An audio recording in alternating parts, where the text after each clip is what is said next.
Je vois il y a une dame qui veut poser une question. Ben, en attendant, je vais poser moi la question.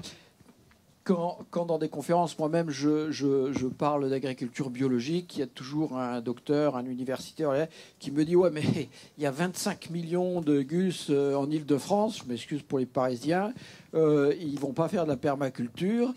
Comment imaginer que ces nouvelles techniques puissent permettre de nourrir de grandes masses de population? Est-ce que, moi je pense que oui, mais quelle est votre opinion sur en fait, non pas la rentabilité de ce type d'agriculture, mais son efficacité en termes de population? Autour des grosses agglomérations, on est plus sur le problème du local ou du pas local, effectivement. Autour de chaque ville, il faut recréer une ceinture maraîchère, comme ça existait dans le temps. Mais bon, ça, c'est le problème de l'approvisionnement des villes. Si on parle à un niveau plus global ou disons au niveau de la planète, parce que ça, alors, les objections à l'agriculture biologique, il y en a eu beaucoup. Je dirais, elles sont tombées les unes après les autres. La seule qui reste, c'est celle-là. Les rendements sont trop faibles, donc on ne pourra pas nourrir 9 milliards, etc., de personnes. Alors, c'est compliqué de parler dans le détail. Déjà, il faut savoir que en Europe, où l'agriculture conventionnelle est hyper intensive, c'est vrai qu'il y a des différences de rendement qui, selon les productions, peuvent être assez importantes. Si on va dans les pays du Sud, où l'agriculture traditionnelle a des rendements extrêmement faibles, parce que les sols ont été épuisés notamment, le passage à des systèmes bio augmente les rendements. Et alors je ne sais pas il faudrait que quelqu'un comme vous et d'autres mesurent qu'est-ce qu'on produit sur un hectare avec un système de permaculture. Je suis convaincu qu'on produit plus que ce que produisent les maraîchers ou les producteurs les plus intensifs. Et c'est lié à plusieurs choses. La fertilité du sol, deux choses qui sont une chose qui a toujours existé et qui a presque disparu pour des raisons compréhensibles, c'est associer plusieurs cultures qui sont complémentaires, qui occupent mieux le sol. Et alors, pourquoi ça a disparu, les cultures associées? Parce que c'est incompatible avec les pesticides. Si vous cultivez comme ça se fait, ça a été expérimenté. Juste un exemple. J'ai fait une mission en Inde il y a pas mal de temps. Il y a un agronome, un chercheur de l'université de Delhi qui travaillait depuis 10 ans sur l'association maïs-légumineuse. Résultat, en associant les deux, alors deux rangs de maïs, 2 rangs légumineuses, etc., c'est le système qui s'est avéré le plus efficace. Il augmentait de 50% les rendements sans rien changer d'autres. Donc il y a un potentiel avec... Bon, maintenant, on parle aussi de l'agroforesterie. Mais c'est pas vous que je convaincrai de ça. Qu'en combinant des plantes complémentaires qui s'entraident, qui occupent mieux le sol, qui captent davantage l'énergie solaire, on peut produire plus en bio qu'avec n'importe quel système conventionnel. Oui, juste pour compléter, après c'est l'unité de mesure, c'est-à-dire qu'en termes de rendement, quand on parle de rendement, c'est rendement à l'hectare. Si on met le facteur humain dedans, effectivement, moi je fais ce qu'on appelle la milpa, qui est une vieille culture traditionnelle mexicaine. Sur 1 mètre carré, j'ai un plant de courge, un maïs et une légumineuse, un haricot grimpant qui monte dans le maïs. Pour vous donner un exemple, sur 150 mètres carrés, la première année, j'ai fait 300 kg de courge, j'ai fait 30 kg de maïs et 7 kg de haricots sur 150 mètres carrés.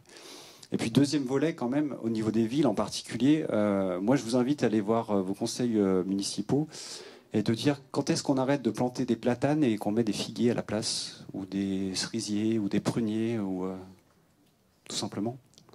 Quand est-ce qu'on arrête de mettre des fleurs annuelles qu'on va changer 4 fois par an et qu'on va mettre des vivaces, de la rhubarbe, des artichauts, c'est joli en plus.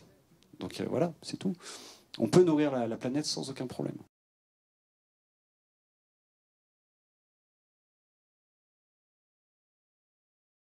La différence entre agrobiologie et permaculture, vous la feriez comment? Et deuxièmement, où est-ce que vous situez le compost dans vos méthodes de travail? Parce que ça a l'air d'avoir du positif, mais aussi du négatif.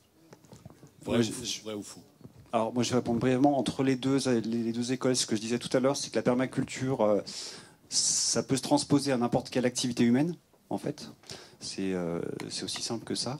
Après, il y a beaucoup de ressemblances et on n'est pas en concurrence, hein. Moi, je pioche de partout. Après, pour le compost, moi, personnellement, je ne pratique pas le compost parce que malheureusement, comment dire, vous rejetez dans l'air en fait du carbone. C'est-à-dire que ça part sous forme de méthane, donc CH4, et puis gaz carbonique CO2. Donc tout le carbone repart au sol et nous, ce qu'on cherche à faire, c'est de fixer dans le sol. Et en termes d'amendement, ça peut être intéressant en starter, mais pour moi, la clé de la fertilité du sol, c'est le ver de terre. Le ver de terre, le compost ne l'intéresse pas. C'est son excrément, en fait. Ce qu'il va chercher à manger, c'est du carbone. Mettez-lui de la paille, mettez-lui du son d'avoine, et là, il va avoir de quoi travailler, en fait. Voilà. Mais je ne sais pas, Claude a peut-être une autre approche. Je voulais juste dire, j'ai dit tout à l'heure que le compost a été à l'origine la base du bio. Mais effectivement, ce n'est pas du tout indispensable. Ça ne veut pas dire qu'il ne faut pas en faire. Dans un jardin, tous les déchets de cuisine et de taille, c'est assez commode de les composter.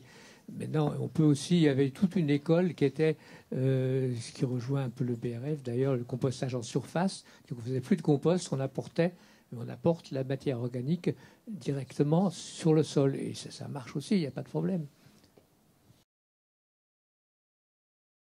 À cause de mon travail, j'ai beaucoup voyagé en Europe et j'étais frappée de constater qu'en France, les produits bio sont beaucoup plus chers que dans d'autres pays en Europe, l'Allemagne, l'Espagne. Avez-vous une explication à ça? Est-ce que c'est la conséquence de l'effet de mode ou est-ce qu'il y a une vraie cause derrière? Si vous avez une petite réponse. Alors, au niveau cause, en fait, quand vous avez à désherber manuellement 2000 m² de carottes, alors qu'à côté vous avez un bidon de Roundup où en un quart d'heure c'est géré. Non, je parle d'agriculture biologique entre différents pays d'Europe. Ah, entre différents. Oui. Et je sais pas. Après, on n'a pas les mêmes normes non plus. Moi, j'étais frappé de voir que, par exemple, en Bulgarie, c'est par zone. Il y a des gens qui produisent des myrtilles, ils sont dans une zone bio. Nous, c'est bien plus contraignant que ça et c'est tant mieux. Mais c'est vrai que du coup, on ne sait pas trop. C'est assez opaque en fait. Ils ont le droit d'utiliser des produits qui n'ont pas d'AMM en Europe, donc pas d'autorisation de mise sur le marché. Je prenais comme, par exemple, l'Allemagne, qui est quand même à côté, donc ils ont plus ou moins les mêmes produits autorisés, interdits. Et je constatais une différence jusqu'à 30% dans les prix des légumes et fruits bio. Ce qui est... Après, voilà, en France, on n'a pas la même mentalité que les Allemands. Ça joue. Et au niveau des prix, après, c'est aussi lié... Moi, je pratique le prix libre avec mes particuliers. Donc, pour moi, c'est pas un facteur limitant. Tu veux dire que c'était un problème d'offre et de demande, c'est ça? J'aurais voulu juste savoir, en fait, s'il y a une législation en France qui fait qu'il y a peut-être des coûts plus importants. Après, honnêtement, il faut voir aussi où est-ce que vous achetez du bio. Parce que dès que vous avez un intermédiaire... Chez les producteurs ou les petits Si c'est chez le producteur, bio. après, il y en a qui jouent le jeu, il y en a qui ne jouent pas le jeu. Et ceci étant, on n'est jamais rémunéré à notre juste prix, quoi qu'il arrive. Moi, j'ai pris la grêle hier, personne ne va me payer pour ça. Le travail qu'on fait sur la biodiversité, planter des haies, ne pas polluer le sol, le travail de dépollution, tout ça, c'est pas sur l'étiquette des produits conventionnels, donc on a une distorsion quand même aussi. Je ne connais pas la différence de prix en Allemagne, donc je sais pas, je pense que il y a quand même une différence. C'est pourquoi elle est plus faible qu'en France. Il faudrait regarder peut-être parce que la structure des exploitations bio est différente. C'est davantage de grandes exploitations. Et dès l'instant où vous avez une grande exploitation, vous avez une économie d'échelle. Et donc les prix de revient sont inférieurs. Il y a peut-être aussi question de comment ils payent leur manœuvre, etc. On reproche beaucoup à l'Allemagne de sous-payer pas mal la main-d'œuvre.